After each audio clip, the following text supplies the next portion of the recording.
Blind people look the same. I get that all the time. Fully aware I look like Stevie Wonder, let's not go there. Cross I have to bear. Very good to be here tonight because it was either this or a Ben Affleck film. So, as I actually like myself, chose this. But yeah, as I've briefly alluded to, I am visually impaired, and there's lots of advantages and disadvantages to that. Disadvantage, I've not got to see any of the great stuff. You know, haven't witnessed a sunrise. Haven't seen porn. You know, didn't get to see the look on a white supremacist face when Obama said, "I'm president." Fuck off. But you know, at the same time, you know, missed out on all of those things. Advantage, didn't get to see Tony Abbott and Budgie smokers. So swings and roundabouts. Haven't you know, advantage, don't have to see Donald Trump. Disadvantage, there's nothing to distract me from the shit that he's saying. You know, you guys can all look at him and imagine, you know, that this is just some strange Muppet, you know, got out of Jim Henson Studios, and you know, just like the Swedish chef gone fucking racist, with some chinchilla for a hairstyle, and you know, vaguely, you know, hope that it will go away soon. But yeah, apart from being a comedian, so broke. I'm also married, and I say married as opposed to happily married because my experience is that you know, whilst marriage is a great thing, and I'm very pleased to be married, there's a lot of people who talk about wedded bliss, and my experience is that they're all full of shit.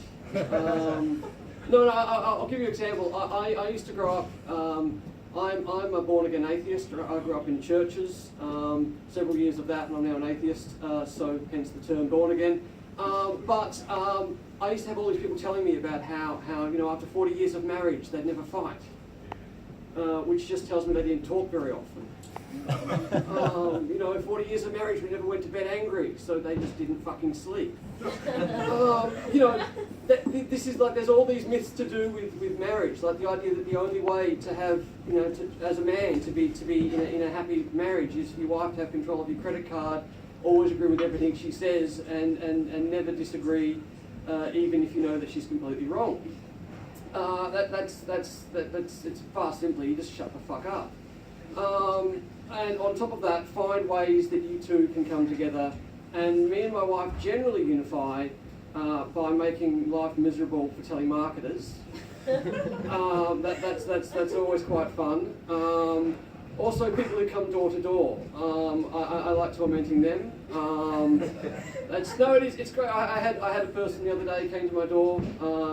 Informed me that Jesus was coming, and I said I was really surprised. I didn't even know he was fucking breathing anymore. Pretty good fucking going for a corpse. But you know, we do torment telemarketers. You know, we have a 2-year-old who loves talking on the phone, which really can do. When you've got a person who's speaking English as a second language, and you put them onto a toddler who's convinced they're speaking to Thomas the Tank Engine or Peppa Pig.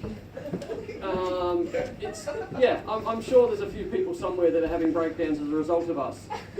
But I do this to people that drive through windows as well. Just when I get bored, I'll decide to put on an accent and we'll order my food in a really, really thick accent, just so that when they don't hear a word I'm fucking saying, I can call them racist and get shit for free. Which is, you know, because I think it's, you know, you've got to know when to fuck with people and when not to.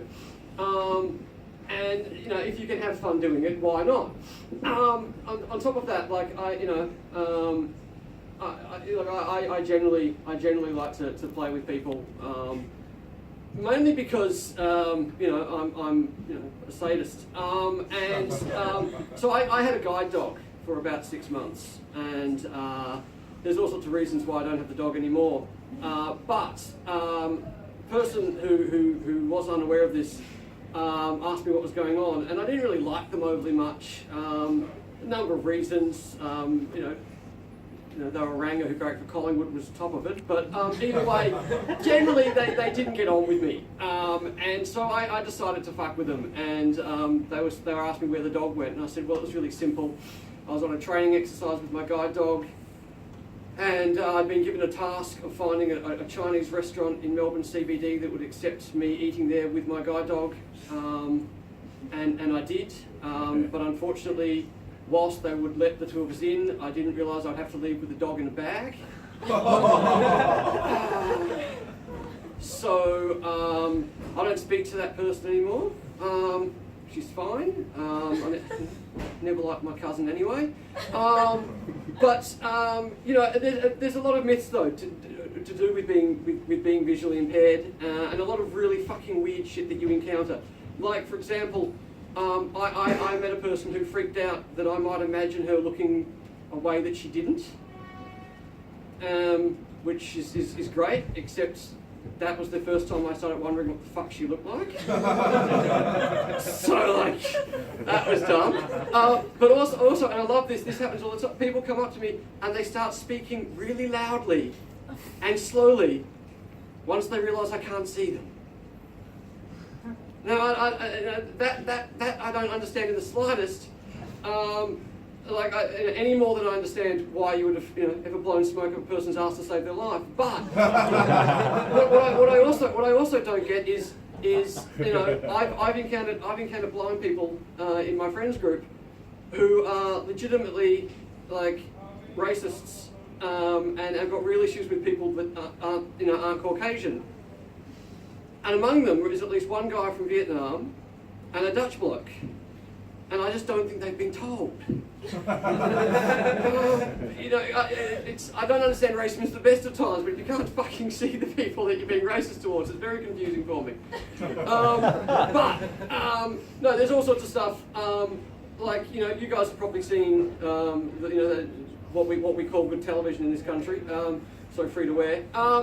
You've seen The Voice, no doubt, and all that fuss that was made about the blind chick that was good at singing. That's kind of like making a fuss when there's a black guy in Harlem who can slam dunk. Like, seriously, fuckers, keep up. And then you guys didn't even let her win. But no, there's all sorts of misconceptions. So I'll just end by putting one of them to sleep before I go. There is something that I've encountered a lot, which is the assumption that all blind people know each other. I've encountered this for many years, that all blind people know each other, and I can categorically say we do. We all know each other. We just don't get a chance to see each other often. Cheers.